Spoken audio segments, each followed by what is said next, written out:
here's one that you'll like. In the waste report, $3.1 billion was spent in less than a decade to pay for leave for government employees that were suspected of wrongdoing for vacations and other benefits. What? Just That's so you know. B with a billion. With a billion. This is my concern when people get into retirement plans. No cash flow, and I believe in cash flow over accumulation. Restrictions, a partner that is deeply addicted to money and deeply addicted to taxing you, right?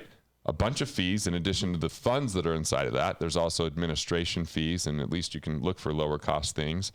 You're invested in companies you know nothing about, that you might not even believe in, and that might not even be around because of technological change. And yet this is the notion of how we're supposed to do it in America. Money can be complicated.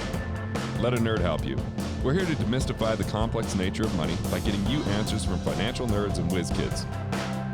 Welcome to Ask the Money Nerds, a weekly segment of the Wealth Labs podcast where we answer your most pressing money questions. When is the right time to take money from a retirement plan, and for what? What's considered an investment, and why do you have the money there in the first place? Is compound interest the only way to grow your wealth, or is it maybe overrated? Said it. Compound interest may be overrated. Seriously. What good is money in a plan if you never access it or use it? So, what are your options? This is going to be a good one, Stolba. I think it's going to be a really good one. Can you just tell us a little bit about the myth around compound interest? Well, let's just think about this for just a moment. If you're an institution, bank, you're a mutual fund company, you're Wall Street, what do you want from people? Their money. How often? As often as you can get it. How long do you want to hold on to it for? As long as I can. And how much do you want to give them back when they want to take a withdrawal? Very little. Okay, so the first thing is in this accumulation philosophy, they want you to believe that it takes money to make money, that high risk equals high return, and the best things come to those who wait. That's their three mantras. So it's money times rate times time. It's very linear, but it looks exponential over time. So compound interest in the first 10 years looks anemic. It's slow. Because what it is you're earning interest, and then you just put the interest right back into the account, and now you're getting interest on your interest, right? Sounds great. And if everything goes according to plan in 30 years, you'd have a lot of growth. But if you have down years, if you have unexpected fees or hidden fees, if you just have volatility over time, if you have companies in that mutual fund that go out of business, if you realize how you're being skimmed from flash trading, which is taking away from your returns, when you understand the difference between an average return or an actual return. So if you have 100 grand, you lose 10%, you're at 90 grand. Yep. If you get 10% on 90 grand, 99,000 before fees. And those fees come out whether you make money or not. So some people try to go index funds and lower the fees, which I think could be good because most fund managers usually don't outperform. There are some hedge funds that have heavily outperformed for long periods of time. There's other hedge funds that just reduce volatility. And a hedge fund means that you have less restrictions. They can trade how they want. They can use derivatives or options. They can be in growth at one time. They can all be in cash, where a traditional mutual fund has restrictions that if it's a growth fund, they keep it in growth stocks. If it's a bond fund, they keep it in bonds, whether it's time to move to cash or not. But with hedge funds, because there is so much latitude, there are a lot of hedge funds that actually get, decimated, and there's other hedge funds that you get the wealthiest people that get really good returns sustainably.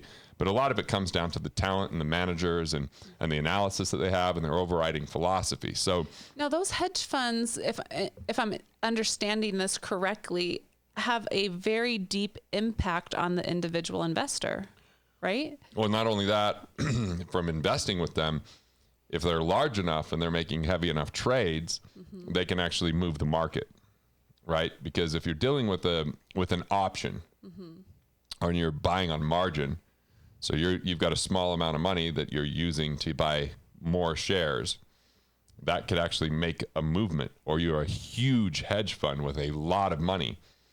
Well, that, if you sell a company, that might have a little bit of an impact. Now, obviously, you're dealing with the biggest of the biggest to make that happen. Like, even if you're extraordinarily wealthy, one individual, and you buy a stock, it's probably not going to move the price substantially.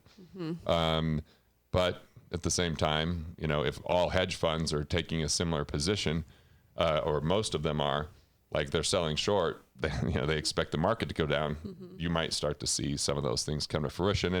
And look, 84% of the gains that happen in the market are from 10% of the investors. Yeah, so that's what I'm saying. Like individual or independent investors, they're probably not aware of or following the hedge funds that are also investing in the stocks that they are. Yeah. So think about it. Like if part of the year, let's say overall the market goes up 6% in a year. And for part of that year, let's say a couple months, it was down. There was a negative return. But some hedge funds made money during the downturn. Now, if most companies were losing during that time, how could they make money? Well, they made money because they sold short. They actually bought an option that says if the market goes down, make me angry, isn't they it? make money. Well, I don't know if it's going to make you angry. It's a very much a win-lose zero-sum game. It's very much, I'm betting it's going up, you're betting it's going down. And by the way, if you're just buying and holding, you're betting the market's going up. So if they bet an option, or they have an option that it's a put, right? Put means it's going to go down, that they actually get the gains because the money doesn't evaporate. One person, right? Yeah, it's transferred. And so when we go, at the end of the year, there was a 6% return, but let's say some hedge fund does 13%. Well, there's other funds that might have done 2%. And so when we hear about market averages, what the S&P 500 or the Dow averages, averages don't really matter. What matters is your actual net return after expenses, after volatility, because we already went through the numbers that you'd have a 0% average if you lost 10% your first year and gained it the next year. Your average is 0%, but the actual return was negative because you only had 10% of a lower amount. Right. So I really feel like compound interest is this notion that we're going to set money aside, we set it, forget it, invest early, often and always. We're going to bet on the American economy because it's always going to go up. But you know what? We're betting on companies.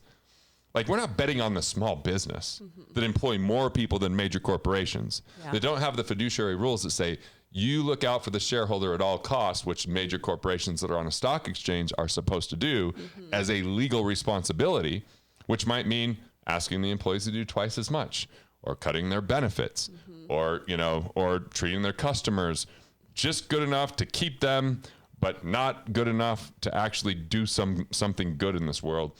And that's why I think you see so much frustration with some of these big organizations. Now, there are great big companies that do amazing things in the world and provide great products, and they navigate this pretty well. But there's plenty of companies that all they give a shit about is what that stock price is. So when they IPO, they cash out. It used to be that when you did an IPO, that's an initial public offering, right? So you're a private company, you're going public. Right. The reason we have the stock market, I think, was a pretty cool reason. Why is that? Let's say that you have this big idea. And let's say before FedEx existed, Fred goes, I want to get things overnight. Now, to build a worldwide network overnight is going to require infrastructure, which is going to require some capital. Yeah. If you're a private business and you're trying to raise capital, you either have to borrow money and say, here's the interest rate, I'll pay for that. Or you could say, I'll give up ownership in this, but they go, okay, well, how do I sell my ownership in a private market? There might not be liquidity. There might not be people going, yeah, I'm willing to buy that, because there's not, how do you get that evaluation? Well, you have to go pay for the valuation, and then you have to find someone that's willing to buy. And yeah, there's pretty big private companies that it's easier to sell that because people understand there's higher value and there's things called arbitrage we won't get into. Yeah. But when we look at a big company like that, they can go public. They can raise funds through that by giving up stock, which is equity in the company. And so when there's a dividend and you're a stockholder, you get that dividend, right? But you have more risk than a bondholder, because if you don't make it as a business and they sell off your assets, they're supposed to pay the bondholders first before they pay the stockholders. So typically bonds are supposed to pay a lower interest rate or have less upside potential. Okay? Because one's a debt instrument, that's a bond, that's a debt instrument. Okay. And one's an equity instrument, that's a stock. Yeah. In liquidation, the bondholders have higher priority than the stockholders, unless the government interferes like they did with GM, but that's another story. I didn't know that. So that's helpful to understand. And so when they first go, yeah, we're just going to raise capital. Awesome. Now you have a public market that people could buy and trade and sell from day to day, so they have liquidity because they just go right there. You see them on the floor, okay, and we're selling. And then, but if the demand goes down because you get information like Enron's lying, all of a sudden nobody wants to buy that because it was all built on artificial information. That's why we have auditing and we have rules and the SEC, right? There's all these kind of things, but it doesn't mean that people don't still find ways to, cook the books is a phrase that you might hear, or, make it look better than it actually is, because there's major pressure because they're trying to keep their job and they're trying to keep their shareholders happy. And if you get at a certain size, you might have someone else that comes with a leverage buyout to get you out of there, even though you don't want to sell. So it becomes a very shark infested water at a certain point. So I don't love this idea of companies that are in major negative cash flow, but they go into the media and they have great media teams to get everybody excited about WeWork and get everybody excited about Uber, but it's absolutely just getting decimated from a cash flow standpoint. But people are speculating and saying, I think this is the way of the future. And then they look at all the media out there talking about all that. So they're buying something without fundamental cash flow sense, simply because they think it's going to be something. And look, that worked for Instagram. Sold for $1 billion. That thing's grown because Facebook had a pretty big infrastructure, and they saw that this was something, there's a different clientele on Instagram for the most part than there is Facebook, right? So that worked, even though it didn't have all the business fundamentals, because it was riding a very hot wave or topic, and that made sense for them to buy that infrastructure and that innovation. So when I look at all this, I just don't personally love the thought of handing my money over into companies that I wouldn't want to do business with, but somehow I'm going to own stock in. Right. And especially these newer ones that are just looking for the liquidation event so that now they can have all of their money and they just hand it off to, whoever else that then when it went public. Or I just am not a huge fan of that. And we've seen less and less of companies going public over the last few decades, because in the 90s, it was just internet companies just exploding, had no fundamentals, nobody knew what was going on, and it was all based upon hype. And it's stabilized to a certain degree, but again, the stock market is artificially propped up, in my opinion.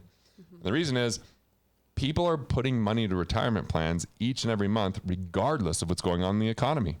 It's automatically taken out of their paycheck. If you were with a different employer, when you sign up, most of them automatically enroll you in the 401k. Yeah, isn't that newer? Because I remember it's when been I was around teaching, for a while, but it's just becoming more popular. Okay. So it's been around for quite some time, but it's just now the majority. I mean, because think about it. If you're the financial institution selling the 401k administration that, hey, we'll be your administrator and we're getting paid a percentage of what's in there, they're just thinking they want your money as often as possible, hold on to it for as long as possible, and give back the least possible. And with retirement plans, think about this. It follows those 4 rules brilliantly. Because if you want it before 59 and a half, what typically happens in a retirement plan? You have to pay a penalty to get access to money. And do you like the word penalty? Because it scares the shit out of me. I was in Catholic school. You get slapped on the hand with the ruler. So penalty, people are afraid of the penalty. And, and they haven't paid taxes yet. So this notion of tax deferral has people feel like they're saving tax, but they're delaying tax. It's 2 very different things. So yes, you pay less tax this year because it's not in your pocket when you put in the money in the plan. It's in the plan where you're FBO for benefit of. So it's a 401k, which is a tax code, which means if the government chooses to change the rules, they can. And I don't know about you. Do you think the government might raise taxes in the future? 100%. Like doing a retirement plan is like doing a business deal with a heroin addict that tells you, they promise you in the future, they're not going to be on heroin anymore. Like the government's heroin is tax, because if they don't have the tax, how do they run the programs? And what I've seen is there's more programs and more waste and more nonsense, not less. Yeah. So I don't want to. Yeah, I don't want to be in partnership with them. Right. I mean, here's the deal: when you do that plan, at least you know your money's going to good use, right? When it goes to taxes. Oh. That's questionable. True stories. $391,000 was spent by the government for these cups, these coffee cups for the Air Force that was supposed to keep everything heated so that they could have their coffee for extended period of time. Yeah, I don't know. It was 391 grand that they spent on these things, and they broke too easily.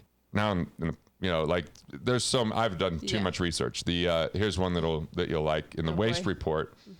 $3.1 billion was spent in less than a decade to pay for leave for government employees that were suspected of wrongdoing for vacations and other benefits. What? Just That's so you know. B with a billion. With a billion. So anyway, I don't want to get you too far off track, but this is my concern when people get into retirement plans. No cash flow, and I believe in cash flow over accumulation.